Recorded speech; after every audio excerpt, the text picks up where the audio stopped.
अब लो निशानी अब नाने से, भूल हो गई, गलती हो गई अभी तक, आज से निश्चय करो। हमारे लिए तो प्रतिदिन नया जन्म है। आज हमारा नया जन्म समझो, सत्संग सुना तो सत्संग में हमारे नए जन्म का प्रादुर्भाव हुआ। अभी तक जो हमारी गंदगी थी पीछे के जन्म हम भूल जाते हैं। आज से इसी क्षण से हम नया जीवन अपना बनाते हैं, अध्यात्म मार्ग का जीवन बनाते हैं और ऐसा निश्चय करते हैं जो टूटे ना। निश्चय में बहुत बड़ी सिद्धि है। देखो पिंगला जी का जैसे बताया, तैसे भागवत में एकादश स्कंद में तितिक्ष ब्राह्मण का देखो, गृहस्थी में रहते थे, लड़के बच्चे थे, खूब धन कमाया, बड़े ही कंजूस स्वभाव के थे, ना परिवार को भोगने देते थे ना स्वयं भोगते थे। अब कुछ ऐसी विपरीत परिस्थिति आई, सब दिन होता ना एक समान, राजदंड उन पे लागू हुआ तो काफी अर्थ तो टैक्स में चला गया। फिर परिवार के जनों ने देखा कि ये तो कंजूस है, 1 रुपया भी नहीं देगा। वो लोग इधर उधर से हाथ मार के फिर आग लग गई। अब परिवार वालों ने उसका त्याग कर दिया, केवल अकेला, कोई उससे प्यार नहीं करता, अर्थ उसके हाथ से चला गया सब। अब विचार किया कि मेरा पूरा जीवन निकल गया, उत्तम वर्ण में जन्म हुआ था, वृद्धावस्था आ गई, अब क्या होगा, क्या होगा? जिनको मैंने पाला पोषा, जो बड़ी मेहनत से धन कमाया, तो सब नष्ट हो गया, परिवार वाले कोई देखते ही नहीं। जानते हो उसका निश्चय, देवता इस बात के साक्षी हैं कि आज से मैं अपने जीवन को श्री भगवान के चरणों में समर्पित करता हूं, सब कुछ सहूंगा और निरंतर भगवान का भजन करूंगा। वो इतना बड़ा महापुरुष उसी निश्चय से हो गया कि भगवान उद्धव जी को उसकी कथा सुना रहे हैं। कोई साधना नहीं हुई थी, परिस्थिति ने ऐसा निश्चय करवा दिया। तो जरूरी है वो परिस्थिति आवे तब तुम निश्चय करो। क्या सत्संग में तुम निश्चय नहीं कर सकते तो परिस्थिति का इंतजार करोगे कि ऐसी विपत्ति आवे, ऐसी ठोकर लगे, ऐसी दुर्दशा हो तब तुम निश्चय करो? अरे उसके पहले ही निश्चय कर लो तो दुर्दशा काहे को होगी। ऐसा नहीं कि उसका जीवन मंगलमय हो गया। अब उसके कर्मों का क्षय करने के लिए जब वो संन्यास भाव लेकर विचरण करता, भिक्षा मांगता, तो लोग थूकते, स्पष्ट लिखा हुआ मूत देते, बांध देते, पीटते, उसकी भिक्षा छीन लेते। पर वो अंदर अंदर विचार करता नहीं, किसी का दोष नहीं है इसमें किसी का दोष नहीं। तो ये कर्म का है, ये कर्म का प्रभाव तो शरीर पर पड़ेगा। ये मुझे दुख क्यों हो रहा है? बहुत बहुत सुंदर मतलब चिंतन उनका बना। तो क्या देवता है? इस दुख का कारण देवता है? नहीं, देवता भी तो केवल हमारे शरीर को ही पीड़ा दे सकते हैं। मेरे को क्यों हो रहा है? काल नहीं, वो तो आत्मस्वरूप है, उसका भी प्रभाव इसी शरीर पर होगा। मेरा स्वरूप तो कालातीत है। तो फिर क्या है? भ्रम। हाँ, ये भ्रम है। मैं तो निर्विकार चिदानंद अपने स्वरूप में स्थित हो गया, ब्रह्मबोध संपन्न महापुरुष हो गया हो। और तितिक्ष ब्राह्मण नाम से वर्णन किया है भगवान ने। इसलिए निश्चय में बड़ी सामर्थ्य है, हमारा निश्चय बड़ा ढुलमुल है। इसलिए प्रार्थना है, बहुत बड़ा मार्ग मिला है आपको, इसे भगवत मार्ग कहते हैं, अध्यात्म मार्ग कहते हैं। ये अंतिम जन्म वालों को मिलता है, जिनका आखिरी जन्म होता है। अगर चूक करोगे तो व्यर्थ तो नहीं जाएगा, पर और समय लग जाएगा। काहे कुछ समय बर्बाद करो, आज निश्चय करो। गोस्वामी जी कह रहे, देखो निश्चय, गोस्वामी जी बाल्यावस्था से भगवान में रत थे, ऐसा नहीं है कि वो भजन नहीं करते थे, ऐसा नहीं है। जन्म हुआ था तब बोले थे राम, जैसे बच्चा रोता है ना, तो गोस्वामी जी रोए नहीं थे, राम बोले थे, इसलिए राम बोला नाम पड़ा था। राम बोला, प्रकट हुए थे तभी राम। तो ऐसा भी नहीं था कि आसक्ति नहीं थी शरीर में या अन्य, ऐसा भी महापुरुष जन लीला दर्शाते हैं, वो हमारी हिम्मत के लिए। पत्नी में चित्त आसक्त था, एक दिन के लिए भी कभी मायके जाने के लिए अनुमति नहीं दी। और उसी पत्नी के मुख से जब ये बात निकली कि जितना तुम्हें इस शरीर में आसक्ति है, पूरी कथा अगर राम जी में होती तो जीवन तुम्हारा धन्य हो जाता। नेत्र को पत्नी रूपी गुरुदेव ने नेत्र खोल दिए। कहीं से भी गुरुदेव सावधान कर सकते हैं, कहीं से भी, बस कदम मुड़ गए। क्योंकि ऐसा नहीं था कि राम भक्ति नहीं, निश्चय कर लिया, अवलोन शानी। अब ये गोस्वामी जी का ही पद है, अब इंद्रियों के बस में हो के नहीं नहीं, बहुत सही बोला। अगर ये स्थिति, ये आसक्ति राम जी में होती तो जीवन धन्य हो जाता। अब पायो नाम चारु चिंतामणि, उर करते न खसई हो, अवलो नशानी। अब समझ गए, समझ गए। अब हृदय से एक क्षण के लिए भी राम नाम नहीं छोड़ूंगा। और जानते हो, महापुरुषों में सर्वशिरोमणि हुए गोस्वामी तुलसीदास। ये तो अवतार लीला महापुरुषों की है, ये हमारे लिए बताया है आचरण करके कि भगवान नाम में इतनी सामर्थ्य है कि ऐसे आसक्त वृत्ति को भी कैसे निरासक्त कर देते हैं। हमें चाहिए जो भी, चाहे गृहस्थ मार्ग में हो चाहे विरक्त मार्ग में हो, दोनों मार्ग जाते ही प्रभु के चरणारविंद में है। अपने मार्ग की वृत्तियों को जानिए, समझिए और धर्मानुसरण बर्ताव कीजिए और नाम निरंतर जपते रहिए, तो जीवन यात्रा का विश्राम, जो गोस्वामी जी कह रहे हैं, पायो परम विश्राम, विश्राम ही नहीं, पायो परम विश्राम, राम समान प्रभु नाही कहूं। ये विश्राम कैसे मिला हो? कहते भगवान शंकर को साक्षी करके कहता हूं, अगर थोड़ा भी मिथ्या हो तो हमारी जीभ गल जाए, मेरा जो कुछ भी बना राम, ये दो अक्षर मेरे माई बाप हैं, इन्होंने ही हमें, बस आप हृदय की बात महापुरुषों की, ये दो अक्षर राधा, यही देख लेना आप। चलो देखो, बहुत समय तक विषय संयोग ना होने पर ऐसा ना समझ लिया जाए कि हम निर्विषय हो गए। बहुत ये चोर हैं, बहुत छुप कर रहते हैं और चिंगारी की तरह रहते हैं। फूस मिल जाए तो ज्वाला बनने में सेकंड लगता है। ध्यान रखना, 20 वर्ष 30 वर्ष बिल्कुल निर्विकार, संयोग नहीं। लगता है कि अब हमें कौन परास्त कर सकता है। चिंगारी है, फूस मिला ज्वाला बन जाएगी, जिसे नारद जी ने कहा तरंगवत, और संयोग बना तो समुद्रवत, डूब जाओगे, निकलना मुश्किल हो जाएगा। जब तक भगवत साक्षात्कार ना हो जाए, जब तक आपको अपने शरीर का अहम स्मरण करता भोक्ता भाव है, तो ईमानदारी से सावधानी पूर्वक अपने धर्म का पालन करते हुए प्रिया प्रीतम का निरंतर स्मरण, यही हमारे जीवन का परम लक्ष्य होगा। इसी से हमें परमानंद की प्राप्ति होगी। जिस समय हम ये सोचते हैं कि अब हमें कोई भी धर्म विरुद्ध आचरण में, एक आनंद की वृत्ति आती है, देखना एक और जिस समय हम सोचते हैं गलत ढंग से विषय सेवन, उसी समय जलन पैदा हो जाती है। जिसके सोचने में जलन पैदा होगी, उसका परिणाम क्या होगा? क्या होगा? विचार करो। जिसके सोचने में हमारे जलन हो रही, तो उसका परिणाम तो ज्वाला होगा। धर्म से चलो। चक्रवर्ती सम्राट महाराज अम्बरीश जी चक्रवर्ती सम्राट होते हुए भक्तों की शिरोमणि हुए। आप क्या भगवत आनंद प्राप्त नहीं कर सकते गृहस्थ में रहकर?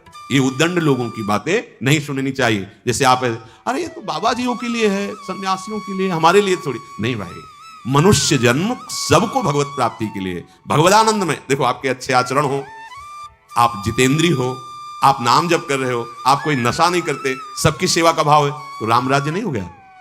सब आनंदित रहेंगे, सब प्रसन्न रहेंगे, सबका हृदय सत्य और धर्म से युक्त रहेगा। यही तो आनंद का स्वरूप है। जब आप शास्त्र और सत्संग स्वीकार नहीं करते, तो आपके अंदर आसुरी वृत्ति बढ़ती, राक्षसी वृत्ति, और फिर देखो अपने को दुखी, अपने परिवार को दुखी, अपने नगर को दुखी, अपने देश को कलंकित, क्या क्या नहीं करवा देती है राक्षसी बुद्धि। इसलिए भाई, ये सत्संग, गृहस्थ, विरक्त, जो भी जहां भी है, सबके मंगल के लिए वहीं रहो, वहीं रहो, प्रभु के होके रहो।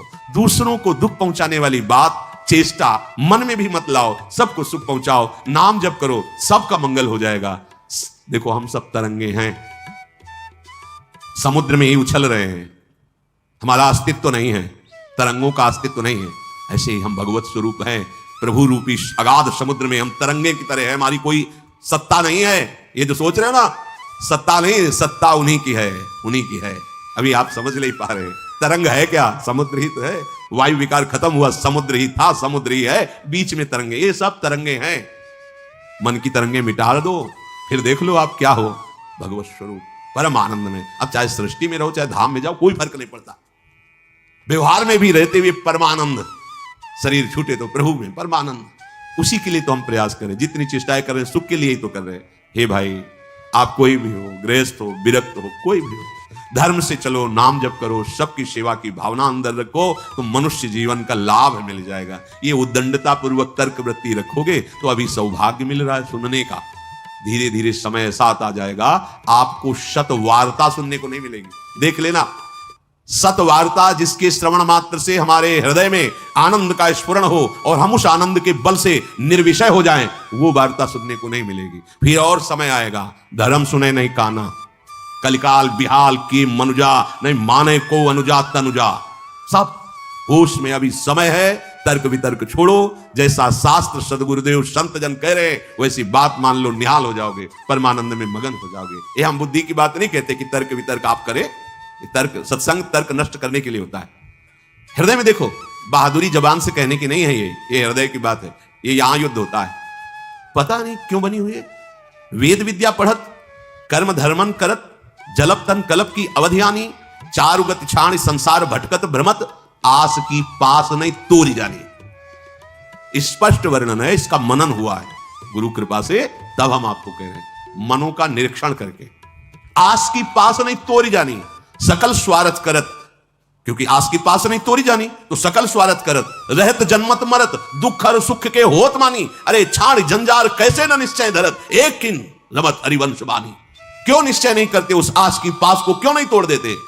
वैराग्य मार्ग का पथिक हूं या भगवत मार्ग का पथिक हूं, प्राण त्याग सकता हूं पर एक कदम अधर्म भूल न दे कुमारक, नहीं ऐ मान अब नहीं, अब नहीं, शरीर नष्ट कर दूंगा पर धर्म नहीं नष्ट करूंगा। भगवत मार्ग ये आस की पास बड़े दुलार से रखे हुए हैं, कभी तो अभी नहीं नहीं कभी तो ये क्यों रखे हुए हो? यही तुम्हें भगवदानंद की अनुभूति वर्तमान में नहीं करने दे रही, यही आस की पास। अभी निश्चय करो जिस मार्ग में चले हो, नहीं नहीं नहीं, अभी शुद्ध ज्ञान स्फूर्ति होने लगेगी।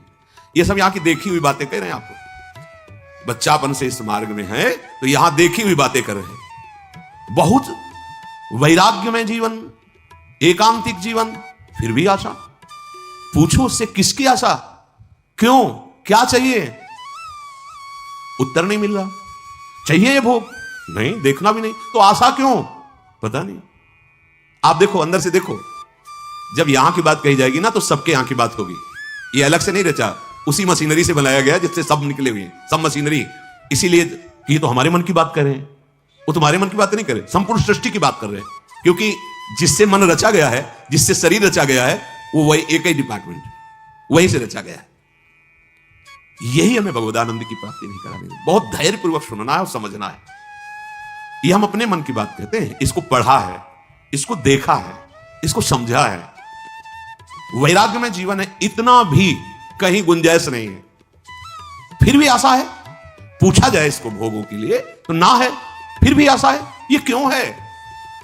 ये छाण जंजार क्यों न निश्चय धरत, निश्चय क्यों नहीं कर रहा तू? तेरे निश्चय की कमी के कारण ये आशा की फांसी बनी हुई है। जब तक ये आशा की फांसी बनी रहेगी तब तक तुझे परमार्थ वस्तु का स्फुरण नहीं होगा। पक्की बात है। ये जो शुद्ध ज्ञान है स्फुरित ही नहीं होता, कामना से ढका रहता है। जैसे कोहरे की ताकत नहीं कि सूर्य को ढक ले, पर मेरे नेत्रों के ढकने के कारण लगता है सूर्य ढक गया। ऐसे ही ज्ञान स्वरूप जो भगवद अंश है, इसमें स्फुरणाएं होती, जैसे सूर्य की किरणें निकलती ना, ऐसे इसमें ज्ञान की तरंगे निकलती रहती, आनंद की तरंगे निकलती रहती। वो आपके अनुभव में, आपकी ही तरंग है, अनुभव में इसलिए नहीं आती कि कामना रूपी, आशा रूपी कोहरा फैल गया। पिंगला जी ने कोई साधना नहीं की थी ज्ञान प्राप्ति की। ज्ञानियों के परम गुरु विदेहराज जनक जी के ही नगर में रह रही थी, पर वैश्यावृत्ति करती थी। देखिए, पढ़ के देख लीजिए, बहुत सूक्ष्मता से मनन करते हुए तो आपको उत्तर मिल जाएगा। अपने शरीर का श्रृंगार करके बैठ गई संध्या के समय से कोई पुरुष उधर से आता दिखाई देता तो ये पुरुष हमें धन देगा, हमारे शरीर का सेवन करेगा, निकल गया। ये नहीं तो ये करेगा। ऐसे रात्रि अर्धरात्रि हो गई। भगवद अवतार अवधूत शिरोमणि श्री दत्तात्रेय जी भ्रमण करते हुए वही सर्वज्ञ महापुरुष थे, उसकी वृत्ति में ही अपनी वृत्ति लगाए हुए थे, तभी तो उन्होंने गुरु बनाया उसको। 24 गुरुओं में पिंगला भी गुरु है, और बड़ा सौभाग्य उसका महाप्रभु हरिवंश चंद्र जी ने श्रीमद चतुरासी जी में भी उसका उदाहरण दिया। यह जो एक मन बहुत ठौर करी कहीं कौने सच पायो, जहां तहां विपत्ति जार जुवती लो प्रगट पिंगला गायो। जब अर्धरात्रि हुई तो पिंगला को बहुत कष्ट हुआ। हाय, इस शरीर को बेच करके सुखी होना चाहती है, कितनी अज्ञान वृत्ति। आज से मैं निश्चय करती हूं, जो सेवक जी कह रहे हैं, छाण जंजार क्यों न निश्चय धरत, एक किन रमत हरिवंश बानी। ये तुम क्यों आशा की फांसी में लटके हुए हो? कभी तो क्यों ऐसा रखे हुए हो? इसे तोड़ो, नष्ट करो, अभी प्राण निकल जाए पर जीवन में कभी कुमार्ग में कदम नहीं रखेंगे। पिंगला जी ने निश्चय किया, आज के बाद मैं कभी भी किसी पुरुष का संयोग नहीं करूंगी, किसी को नहीं देखूंगी, अपने हृदय में विराजमान सबके हृदय बिहारी भगवान का वर्ण करती हूं और मन वचन कर्म से उनकी आराधना कर।